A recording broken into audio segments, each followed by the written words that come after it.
Hello, everybody. Welcome back to Mystic Times. I'm really happy to have everybody there watching. Thank you all so much for following me on this journey and enjoying getting to know new people, getting to know and having amazing conversations with people that I admire, people that inspire me. And I'm happy to bring on, people that maybe not everybody knows or people who have something very interesting to add to the conversation towards our growth, as a humanity during these challenging and unprecedented times. So today I'm very happy to have back with me Jim McCarty. He's part, as I always do the brief summary of Jim's work. He's part of the LL research group, who have been channeling incredible messages for like 40 years already.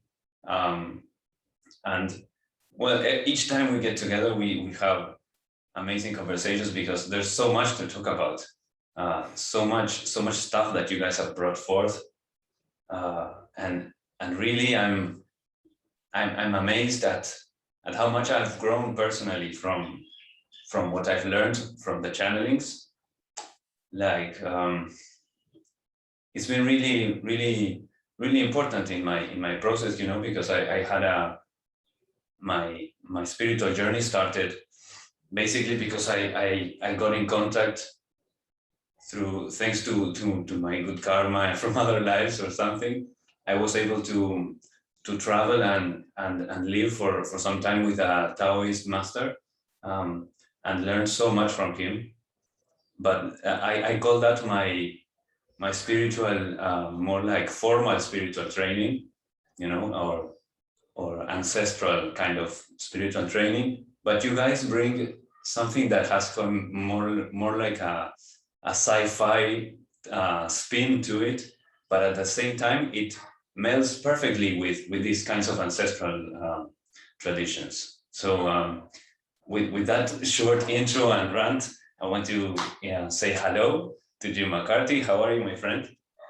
I'm doing well, Rafa, and I thank you again for having me in your podcast. I always enjoy our conversations. Yeah, me too, very much. Jim, I'm curious, what's that T-shirt that you're wearing? What is what? That T-shirt. It's like from a soccer team or something. That's what it looks like. It's from a friend of mine in Sweden. Oh, It's got something about the soccer team there, so yeah. it's one of my favorite. I like the colors. Yeah, it's very beautiful. I kind of recognize the style, because here soccer or football is a very popular sport in Uruguay. So I think you've worn that in another of our conversations, and I had the question, and now that you have it again, the question came back. So it's from Sweden. That's amazing. You ever been there? No, I've never been to Sweden. Mm. We had a chance to go over to Germany and the Czech Republic and Austria about 2 years ago, but we didn't make it to Sweden. Oh, wow. And you gave like talks in Germany and such? Right. We had one of our first LNL research, what we call homecomings. We usually have them here every September, but we decided to have one in Prague because we had so many translators over there. So 8 different European translators of the Law of One came to that. And wow. We had probably, I guess, 33 people altogether. And we were there for 3 days and had a great time. Wow, what a numerology for the event, right? Right. So today I wanted us to look into, so I've been exploring the idea of the higher self for some time, and in particular recently I've been starting to kind of put some pieces together or get some understandings on the idea that we are coming into this time where we're starting to kind of meld or unite the two worlds, meaning the material world, and perhaps we could call it the astral world or the astral realm. And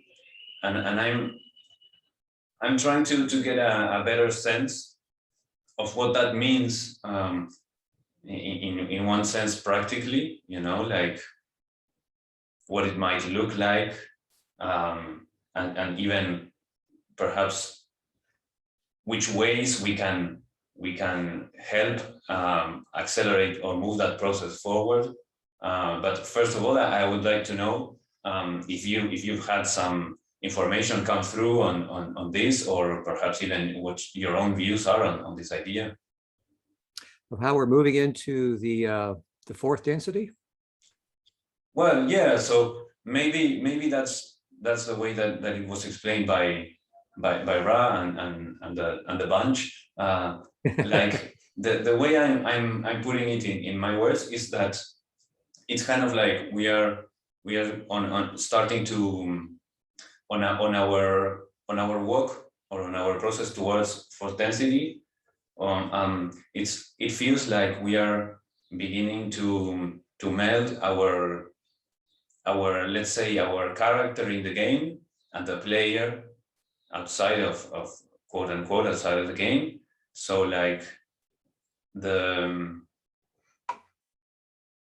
personality, you know, on the one hand, which maybe we could call our masculine aspect, and then on the other side, the feminine aspect we could call our higher self or our soul.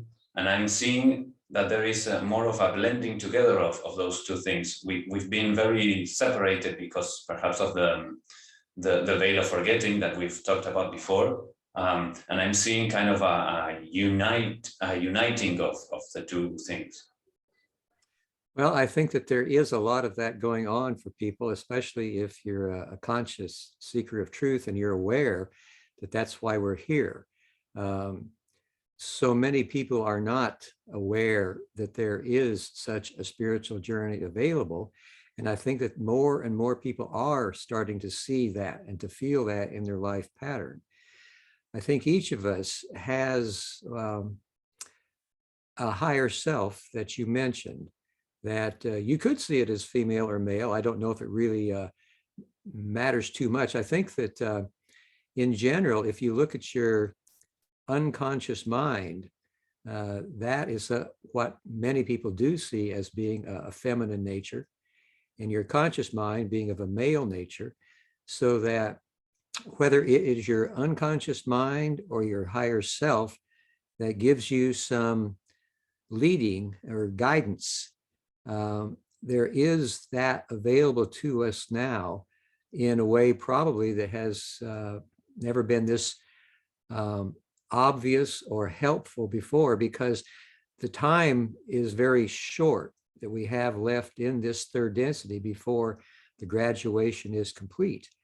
And I think each of us on the earth, whether we're conscious seekers or not, have made pre-incarnative choices that our unconscious mind and our higher selves and all of our guides are very well aware of. And as we continue to go through our daily round of activities, there are opportunities to realize or actuate these pre-incarnative choices, to learn what we need to learn in order to be graduated into the fourth density of love and understanding. And each of us is a unique human being, so each of us has different things to learn. And the opportunity to learn, though, however, will come to everyone, because our higher self and our unconscious mind and our guides are all there ready and waiting to help us when we face a situation that can be utilized as food for our growth, food for our spiritual growth, you might say. And sometimes those situations are not what you would expect them to be. They're not obviously spiritual in nature. It may be a difficulty that you're having with a friend or a group or family members that provide you what is called catalyst, or the beginning appearance of disharmony, and the willingness and ability of each person to rectify or balance or resolve that disharmony can be a sign of the spiritual growth that is taking place. That when you have these difficulties that show up in your life, if you're willing to face them and to look at them as opportunities for growth, that's exactly what they are. And I think that our unconscious mind has a way of giving us a certain bias to see these situations in a certain light that will give us the best opportunity for growth. And our higher self and other guides give us sort of what you might say clues or indications of the path to take to resolve the difficulty, to process the catalyst, and to grow in a spiritual sense. That was a beautiful answer. And you mentioned the unconscious mind as different from our higher self. Right. Could you elaborate a little bit on what the differences are between the two? Well, I would say that the conscious mind and the unconscious mind together could be taken as our soul or spirit quality. And our higher selves are available to help us on this journey that we are making now through the third density and hopefully into the fourth density. So the unconscious mind is very closely connected to us as part of our soul or life or spirit stream. The higher self can be seen as somewhat exterior to ourselves in the way that Ross suggested. The higher self exists at the mid-sixth density level. So we're in the third density, and our higher self is quite a bit more advanced than we are. That's why it's so helpful to have these guidance from the higher self.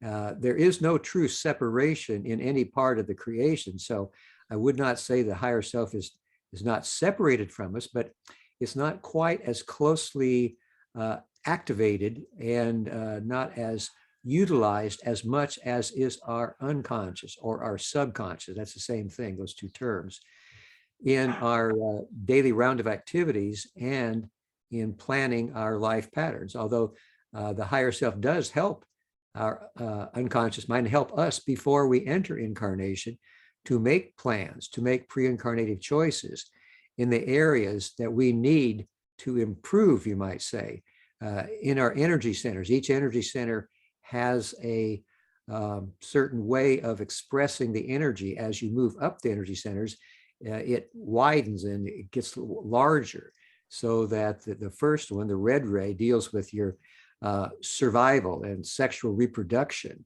and the orange deals with you as an individual entity with your personal eccentricities or personal qualities that make you exactly who you are. And then as you go higher, you get to the yellow ray, which is how you as an individual blend with groups. And as you get to the green ray, which is what we're working on now to activate the green way, you come to unconditional love of everybody. So you're continuing to expand the reach of your energy centers and your life pattern. So the pre-incarnative choices, you do before the incarnation, you look at what you've done previously and relate them to the energy centers and decide how you want to grow further in those certain areas. And so the unconscious mind is very well aware of all of those choices, so that when you have experiences with other people, it can kind of color or tint the experience in a way that you'll see it in a manner that helps you to interpret it and to engage in a way that you can grow as you wish to grow. So that's sort of a thumbnail sketch of how it all seemingly works. Mm. Yeah, the information that you guys have brought has this characteristic of being so detailed. I wish I could be there for a session one time to witness the way that the information comes through what they call the instrument is the word, right? Right. That like it's so detailed. It's how could somebody like be able to transmit this information just from spontaneity or that it gives like the very quality of the information gives validity to the idea behind it, that it is actually channeled. You know, it's so complex and so detailed, and at the same time it helps connect dots for people. You know, maybe if it's an information about a particular time in the very ancient cosmic past, you know, somebody can listen to that information, and it kind of resonates within, you know, and it sort of connects something that you kind of intuited or understood, perhaps from a previous lifetime or something like that. And so in the thing of the unconscious and the higher self from being in mid-sixth density, I was thinking maybe we could say that our higher self, they have a mind as well, and their mind has a conscious, and well, maybe they don't have an unconscious, right? They've already transcended the forgetting, sorry, I forget the name, the barrier of forgetting. I'm blanking on the name right now. Yeah, the veil of forgetting. The veil of forgetting. So maybe we could say that we share a mind with them, or aspects of the mind with this higher self of ours. Is that correct? That's true. And in addition to that, the higher self has its own higher self located in the seventh density.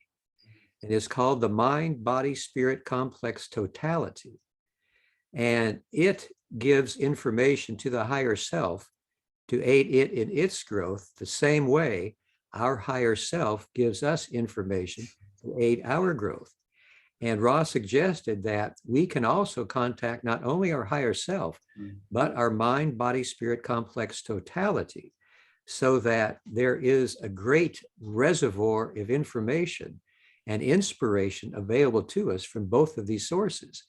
And Ross suggested that in our own particular life path, that the blending of these three qualities of ourselves, our higher self, and our mind, body, spirit complex totality is likened to three aspects of one being.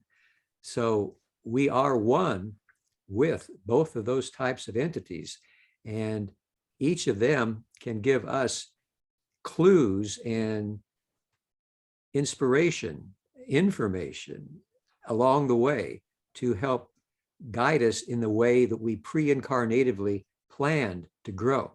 So it's all together in a kind of a family affair, you might say, that we're working together to realize the lessons that will help us to get into the fourth density of love and understanding by opening our hearts in unconditional love. Yeah, that is amazing. I remember when I first started getting into the material, that the idea of the higher self, and like this part of us that is outside of time, looking in or looking back, and even placing certain nudges for us to shake us up a little, so that we wake up and start remembering that we are already it from the future, quote unquote, or from there is no time in sixth density. Are they eternal in that sense? That's what Ross said. They said in the third density, there is a past, a present, and a future. But after you get out of the third density, you live in an eternal present, which is the concept that's pretty hard to get your mind wrapped around if you think about it, that everything basically is happening at the same time. And that is the way we will experience our lives when we pass from this life and go into the inner realms, whether we graduate or not. Every time we leave our bodies and begin, end one incarnation and begin another, we enter into that eternal present. And that's a concept that we've always wrestled with, trying to figure out exactly how that works. But apparently that's the way it works. Ross says that they are aware of contact with entities from what we would call the future, from the next octave of experience. They're also aware of contact with entities from the octave that came before this one. So that those are just indications of how some of that works. And I think it is more than the mind can really clearly perceive. And I think that is probably why we have a spirit complex as well that can access that kind of experience and can blend us into it when we do leave this incarnation and partake in that eternal present.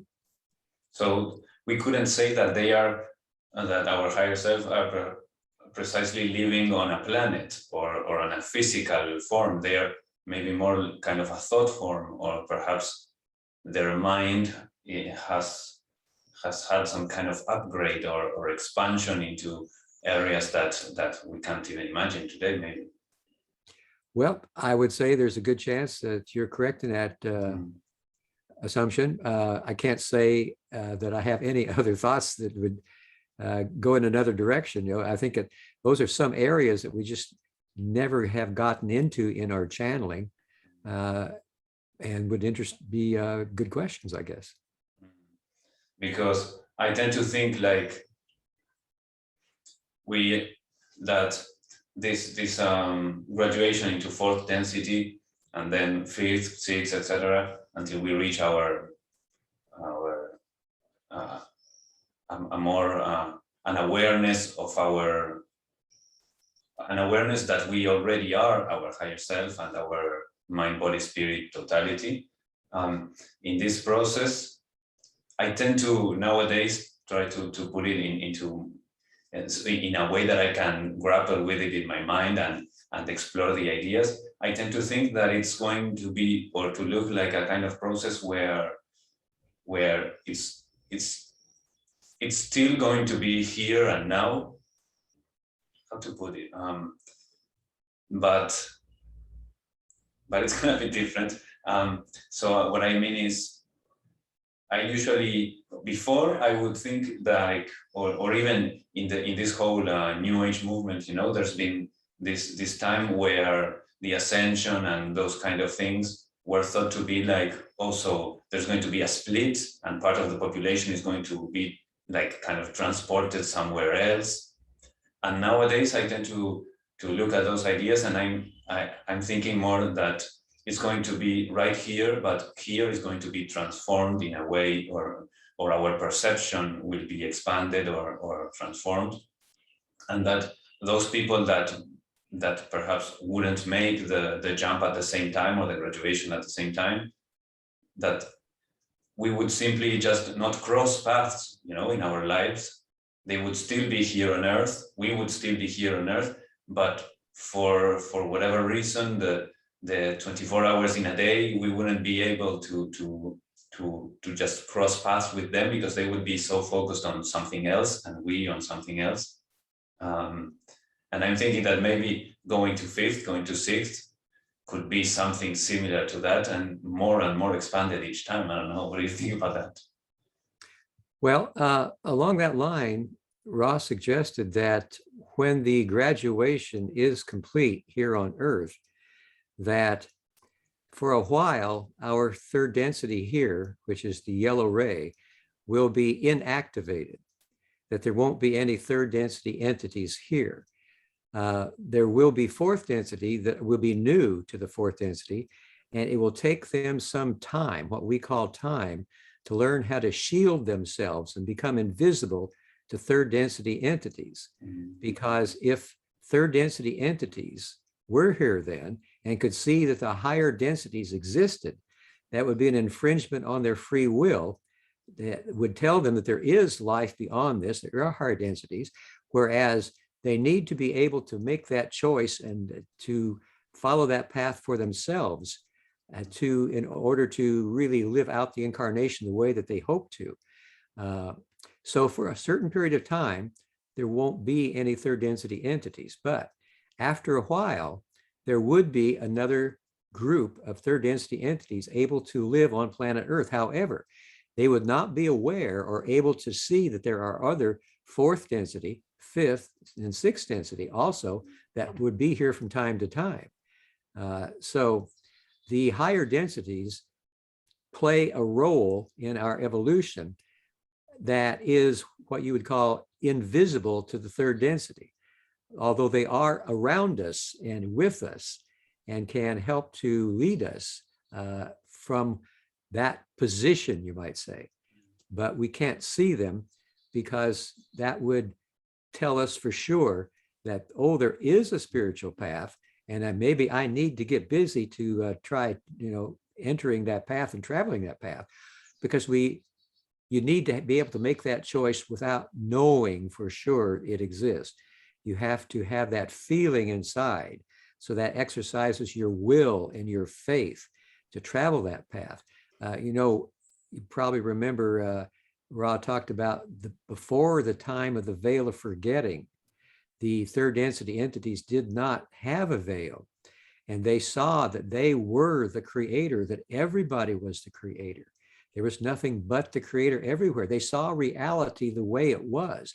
But the difficulty there was, it took them so long, many cycles of 75,000 years to move through the third density, because there was no reason to change their lot in life, their position, because they were the creator. They existed in what you might call the Garden of Eden. Everything was perfect and whole. And there was no reason to polarize their consciousness in service to others, because everything was just fine the way it was. So they had to repeat third density time and time again. And that is when various of the logoi, such as the Milky Way logos or other logoi, decided we need some way to speed the evolution in the third density. And that's where the veil of forgetting came from. So by separating the conscious and unconscious minds, so that you could not see that perfection, you could not see you were the creator, you could not see the creation was made by the power of love, and everything that is manifested is created out of light. But oddly enough, that aided the evolution. It made polarization more effective, because within each entity's soul, they had that knowing somehow that such was possibly true. They couldn't prove it, but they had that feeling, and that had a desire. That desire to realize that grew, and the desire and ability to polarize the consciousness then was made more effective because of the veil of forgetting.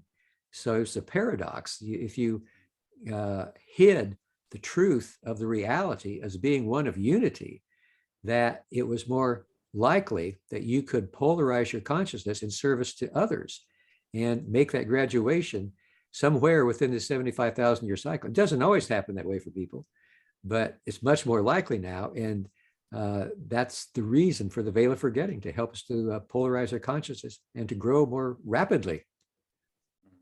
And at the same time, there seems to be, like, the question comes up in my mind, wouldn't it be a kind of infringement on the free will of those old third densities, third density beings, to introduce that veil in their minds? I'm not sure if I got your question there. It would be an infringement if they did not have the veil? No, they didn't have it before, right? And then Right. it was introduced. Right. Wouldn't that, how would the logos justify something that kind of seems like an infringement on their free will, right? Oh. Well, it seems kind of like a help, but at the same time it brings suffering. So it could maybe be in kind of a gray area, right? Well, you have to look at what suffering could be. Just taking that aspect of what you said. I mentioned earlier that catalysts, difficulties with people and disharmony or suffering of any kind, can provide spiritual food for growth when you're able to resolve the suffering, when you're able to face it and to communicate clearly, to open the heart and to give of yourself in a selfless way. Ra mentioned that much of the growth in third density is traumatic in nature, because that trauma carries a great deal more weight in your total beingness. It's harder to grow, but there's more reward, more value from working through the difficult situations. If you didn't have difficult situations and everything was easy, the growth would not occur. That's the whole thing, was the problem before the veil. Everything was easy. Everyone knew they were the creator. There was no reason to change that situation. So by being willing to go through having the veil of forgetting, then the growth potential was accelerated and people could grow. And if you look at that as a benefit or the fruit of the veil of forgetting, it pretty much overshadows the nature of trauma or difficult situations that can actually be the road to evolutionary progress. So I think that, and then again, it's important to realize the nature of why the creator, the intelligent infinity, created the universe, created the various logoi that created galaxies and planets and people on the planets. And the reason was because it wanted to get to know itself better through all of the free will choices that each entity would make in their evolutionary process. And all of those choices that we make help the creator to know itself, help us to know the creator, and help us to know ourselves as the creator. So it's a win-win-win situation overall, even though there is some difficulty we all have to go through to get there. But I want to add to that, that in this third density, this is an illusion. This is a schoolroom, it's a laboratory. It is an illusion because it does not tell you the truth of reality being unity, of love and light, and everyone being the creator. It gives you the feeling of separation, that you're not the creator, you're not each other's other self. And by working on your spiritual path, you begin to see, oh, yes, that is the truth. That feeling I have within my subconscious mind is true. We are all one, and we're all working together to grow spiritually and to help the creator know itself. And you made me, I started laughing by myself here because you made me think like the creator realized that if it didn't introduce the veil of forgetting, it was knowing itself, and it realized, oh, I am pretty lazy. I need to introduce some kind of forgetting so that I work towards and it's paradoxical because without it, he would just be laid back in his manifestations or in his multiple manifestations. But with the thing, he or it, whatever, started awakening within it a desire to know itself more. So that is pretty amazing. And you also made me think of these guys in third density before the veil. It's interesting that, as I understand it, their fourth ray, the heart chakra, wasn't open yet, or perhaps I'm not using the right languaging for describing this, but they hadn't activated the fourth density, so the fourth ray of love and unity. But at the same time, they were in a position of knowing that they were one with God. So that is kind of a very interesting place to be at, right? So it would be like having this oneness with God, but at the same time, a very strong sense of individuality, I guess. Right. They would not be able to do what they knew they wanted to do. They knew that they were there to do, and that was to progress in a way of polarizing their consciousness in service to others. They could not find a reason. The analogy that Ra used, it was like the child in school, in grade school, maybe the young child that has everything done for it. It has all of its food given to it, and the teachers do all the learning for it. And the child just enjoys recess, playtime, and doesn't do the work to study in the classroom because it doesn't need to. It's got everything it needs right there.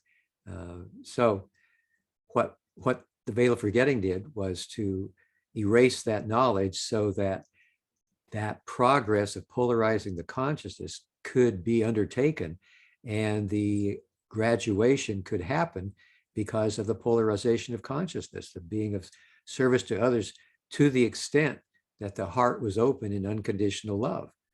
So it's an interesting process of evolution that we're all going through.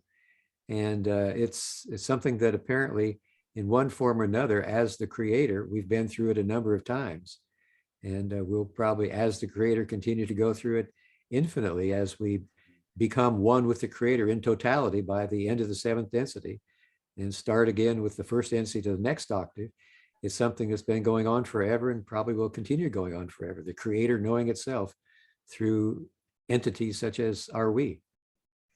And I get one more of the nerd questions, or the geeky questions. Just one more on this subject. Let me see if I can express it.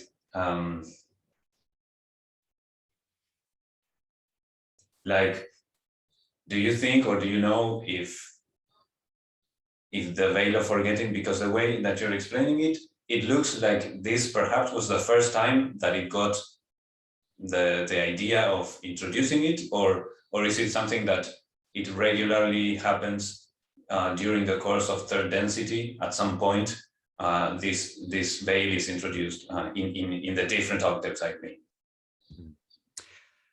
I do not know exactly how that works. I do know that each logos, such as our Milky Way logos, has the desire to help the creator know itself in ways that are more vivid and more powerful and more varied.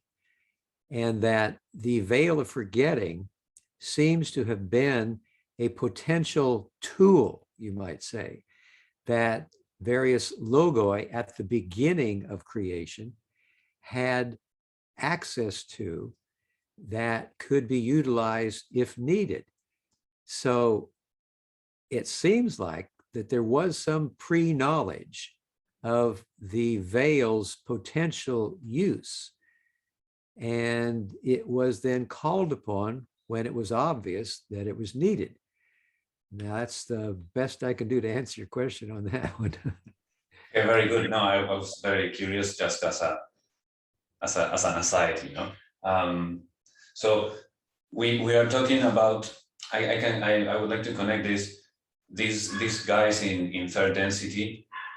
They weren't able to do what they knew they had to do, or what they knew they were here for, because of everything being handed to them. So now, with the veil of forgetting, we are getting an accelerated evolution. But the question is finding our purpose then, you know. Before the veil of forgetting, they already knew it, but couldn't do it. Now it seems we've forgotten, or we aren't entirely aware of what our purpose is. We have the tools and the possibility to actually work on it and bring it forth, but we kind of have forgotten what it is. So what kind of ideas around this remembering of our purpose could you share with us? Well, as I mentioned, we each have a great variety of inner resources and entities to call upon. Our subconscious mind is always attempting to help us follow the path of our pre-incarnative choices by coloring our experiences so we see them in a certain light and are more likely to utilize them as growth for our spiritual paths. Our higher selves, our various guides, Ross said we each had 3 guides, a male, a female, and an androgynous guide. And then there, of course, as I mentioned, the mind, body, spirit complex totality. And then there are also some of our loved ones from our spiritual families who maybe pass on into larger life, as Carlyle liked to call it, before we do, and they also can come back and help us in various ways to perhaps introduce us to the right person at the right time, or a book that would be very helpful for us to read, or an experience with other people that would be enlightening to us, to give us ideas. All of these coincidences and synchronicities that spiritual seekers report as a part of their spiritual path are very likely helped to occur or caused to occur by our inner sources of inspiration that I went through. We all have so many, and that they're kind of looking out for our best interests. And if we can remain open in our thinking about how we wish to proceed on our path, we can very likely attract some aid or some inspiration from these sources, so that we have kind of some clues to how to put the puzzle together, the next step to take, what it is we feel is most important at this time in our lives. And I think a lot of people do this by developing their intuition, that Ra called the intuition, the connection between the conscious mind and the subconscious mind, so that we can ask questions, maybe in our meditations or before we go to bed to sleep, ask questions that maybe a dream can give us a response or an answer to. And we can get some pretty solid information in those ways by opening up our intuitive faculties, so that we think, well, maybe this feeling I have is the way to go. So, I think as people travel the spiritual path more and more, that intuition becomes a very helpful tool and is a way of making communication with these inner sources of guides and so forth. Okay, that's very good. So would you say developing our intuition just by, for example, in this case, asking questions before sleep or before a meditation, practicing that regularly, that is what could help develop and expand our intuition? Indeed, it's sort of like a muscle.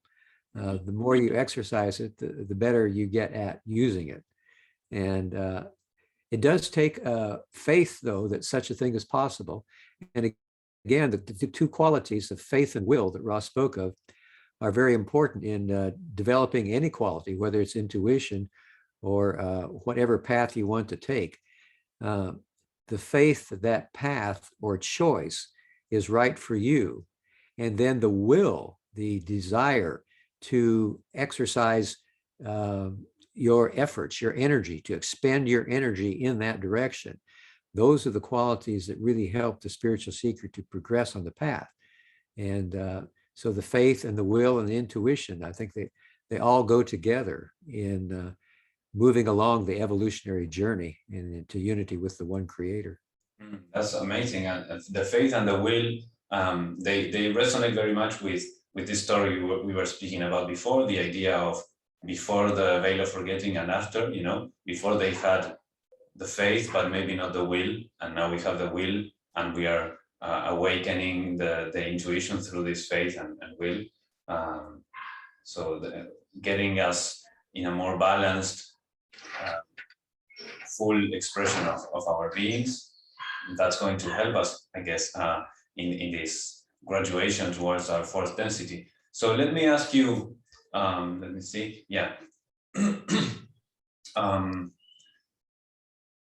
So everybody's talking about manifestation and the law of attraction and manifesting the life of our dreams. That's something that we are starting to awaken more and more every day to techniques and ways and more nuanced ways in which we can understand how our thoughts and our emotions create reality. Do you have any information that the entities have shared with you in how we are able to manifest the prosperity that we wish in our lives? Well, I think the best answer I could give you there is that it would be how you define prosperity. Because many people try to manifest more material things in their lives, whether it's a home or a car or a bank account or standing in the community, being well thought of, and all of these things. And in that regard, I would say that we probably would be surprised if we looked at our pre-incarnative choices to discover that those things are probably not on the list. We probably did not plan for them. If they happen to occur, they probably happen for a reason that is beyond the nature of the thing itself. So maybe they will give us other ways of being of service to others. If we look at what prosperity is in a spiritual definition, it might be of what we were talking about before, that if we are able to resolve difficulties that are the primary nature of this third density, so much disillusionment, so much anger and confusion and separation, if we can work with these difficult situations, then we spiritually prosper in a way that moves us along the evolutionary journey. So most people who talk about their prosperity probably wouldn't be talking about that. But I would say that that is probably the greater of the fruits, the greater of the prosperity, if we move along the spiritual path, instead of seeking to accumulate the wealth and the riches and the position in society that is the nature of the third density. I think when you become a spiritual seeker, you sort of move away from what might be called the mundane world, the 3D world, and you move into what you're hoping will be the fourth density and the fourth dimension type of experience. So it all depends on how you define prosperity as to whether or not you would get it or want it. Yeah, that's a very wise point of view, I could say. But it seems people many times, or to put it another way, you mentioned the for example, material prosperity might happen in someone's life as part of the way for a greater or more spiritual prosperity in their lives. And I would agree with that, but sometimes it seems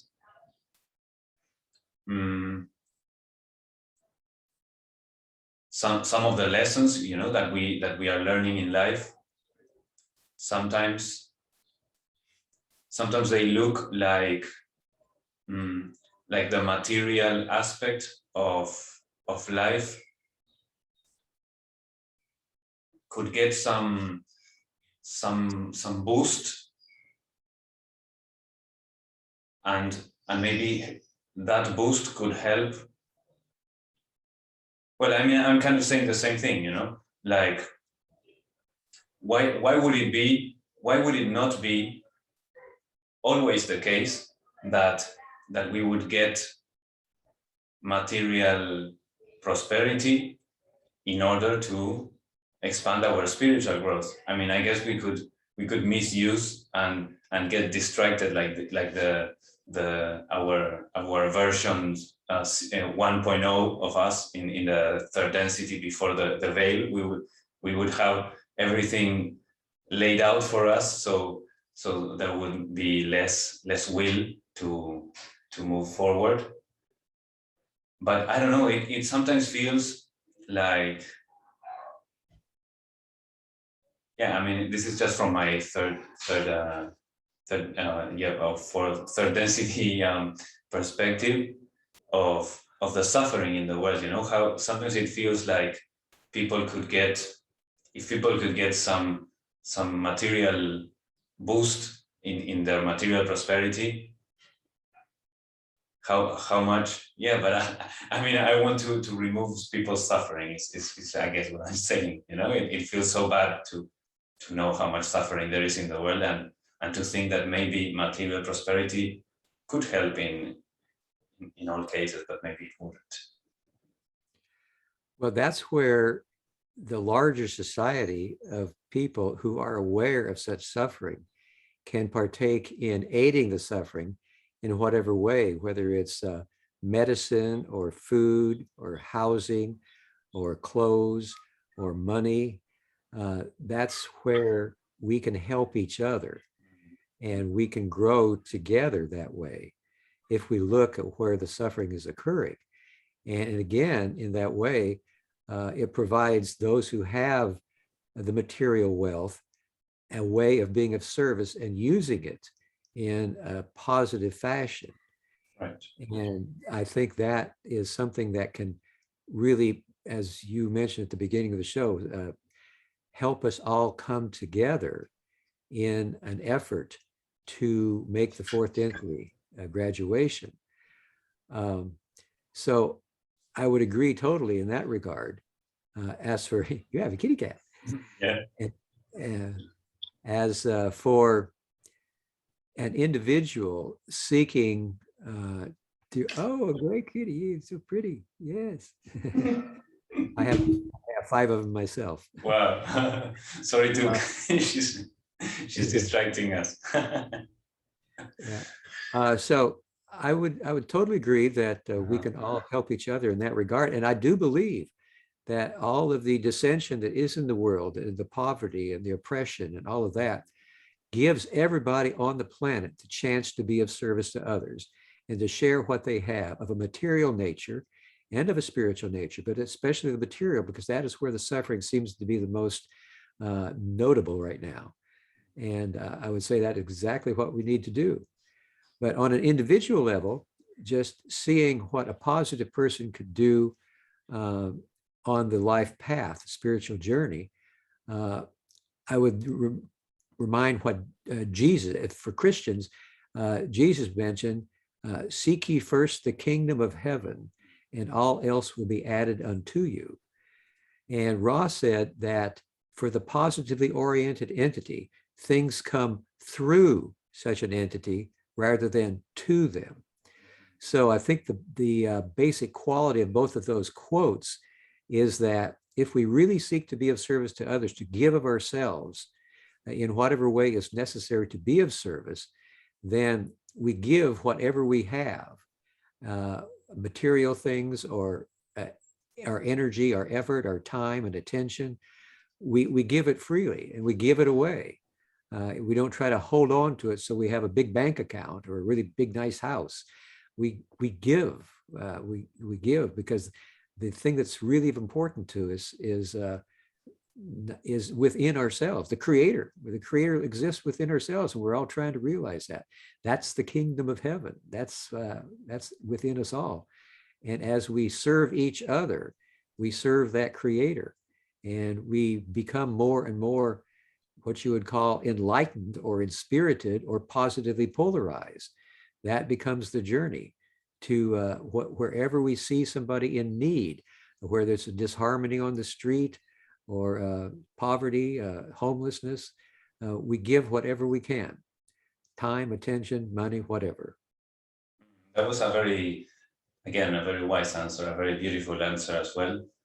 The role of suffering as something for us to work with, rather than expect the universe to solve everything for us, but more of like an excuse or a reason for us to reach out to our brothers and sisters in worse conditions, or who are going through a deep suffering, which can be very deep in the human experience. And yeah, that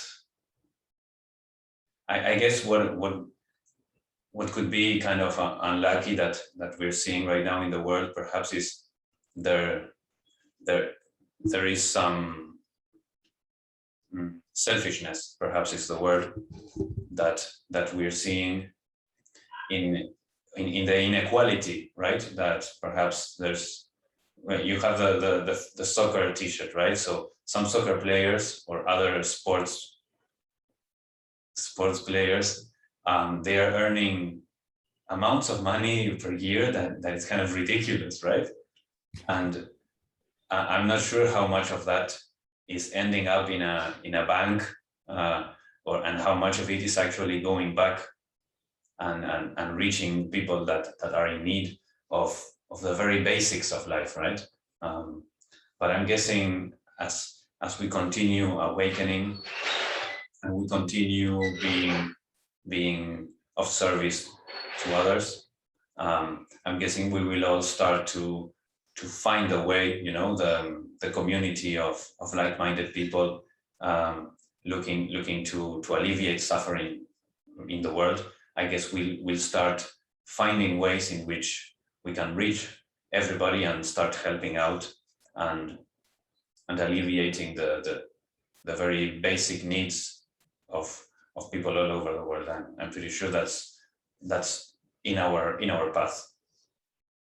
I think so too. I think all around the world, there are spiritual groups that have formed that see the necessity of being of whatever service they can. And they are becoming role models and making a journey of sharing what they have with others and living the life they believe is the most important type of life, the spiritual life that sees all people as one being, as the creator, as their other selves, as just the same as themselves. And I think that those sources of light all over the planet are growing.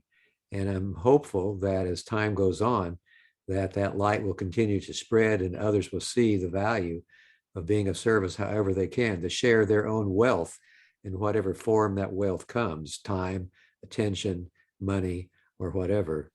And that we can then continue to move more and more in union with each other into the fourth density. That's the whole reason we're here together on this planet. And I hope that we all can discover that in time to make the graduation to the fourth density of love and understanding. Definitely, I do too. So let me just ask you one final question for closing. Do you have have you received any information as to the ways in which we will be living in the future? So, it seems to be like, empires rise and fall, and we seem to be in the kind of the midst of part of that process. And people are starting to perhaps live or be tempted to live farther from the cities, and maybe in a kind of community kind of way, and growing our own food, etc. Did you get any information as to how people will be living in the, let's say, the near future? No, we have not gotten information on that specific topic, but not through our channeling, at least, through our own experience with communicating with members of our LNL research community who are all over the world. We're aware that there are communities that are forming. And as I was talking about, these centers of light, and they're forming because people see the value in working together for a common purpose. That, as Ra said, those of like mind who together seek shall far more surely find. So that is being put into action more and more around the world.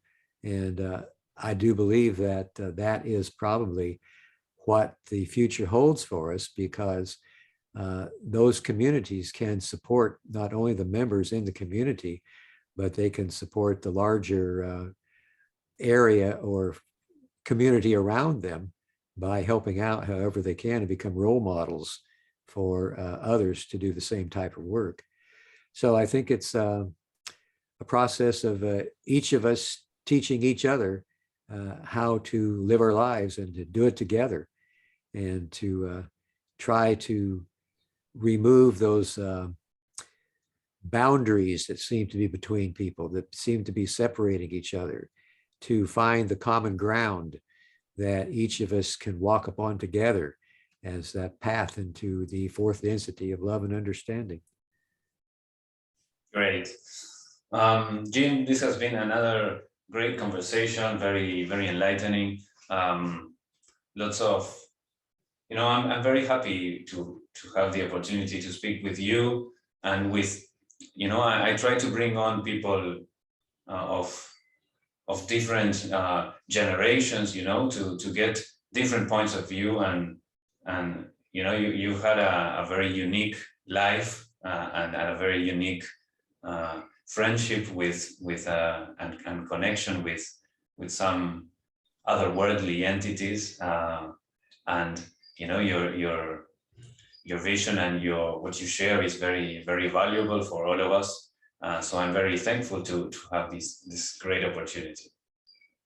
Well, Rafa, I've really enjoyed it too. I'm always glad to come and talk to you because you ask really good questions. And I think that the more we can share this kind of information with people, that hopefully it'll be of some help, and we can do what we want to do. We can help each other grow.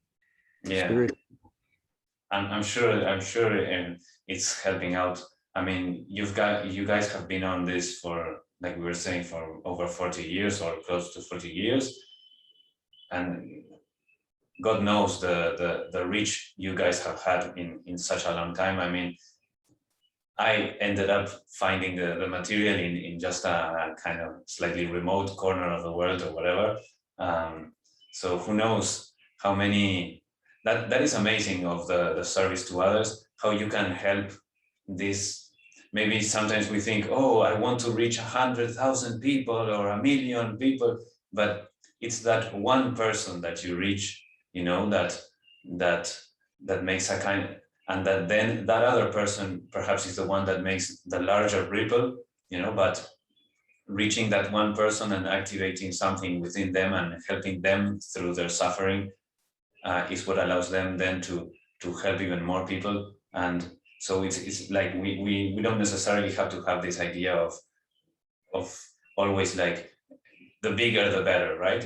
It's more in the quality of the things that we do and the heart that we put into things. So I really appreciate you being here. Would you like please to share your links and stuff where people can find the new website and search for more information on all of this?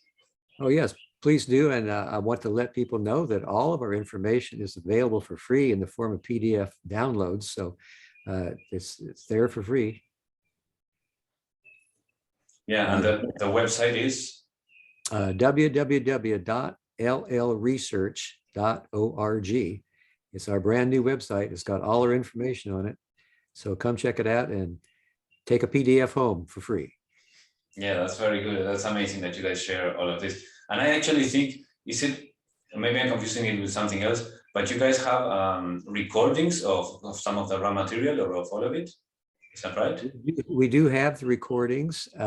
You can click on one portion of our website and hear Carla actually channeling Ra. So you hear exactly what it was like, and it's unique. And then at the same time, you can read it on the screen. The same time it's being spoken, you can read it.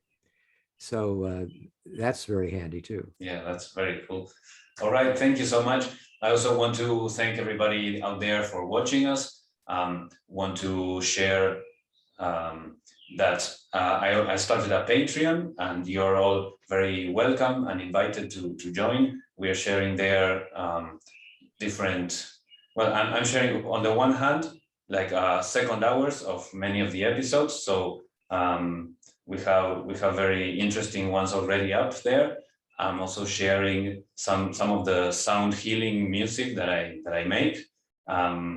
It's all being shared over there, and I would like for this to grow as a community, because I want to start doing Akashic Records readings for the group, and to start seeing what information comes in as when information comes in for all of us, like as a larger collective, you know. And I'm also thinking of starting maybe doing some of those here on the channel, so that people get a taste of what it's like and what kind of information comes. And as I remember, the Akashic records are part of the evolution of our individual minds into a collective mind. So as is the case, you know, with Ra and some of the other entities that Jim and his group channels. So I'm thinking that the more we start to share the information that comes from the Akashic records, and the more we start to know about it, and more people start knowing how to tap into that, we will also help accelerate our growth and our evolution in consciousness. So I'm very happy to be sharing that. So, the kid here, you know, her name is Munai, and it means the power of love. So, yeah, that's a good omen for us. And well, Jim, thank you so much for being there. Thank you so much for everything you've been sharing all these years. And thank you for this great conversation. I hope to see you soon, okay? All right, sounds good. All right, take care. Bye-bye. Namaste. Namaste.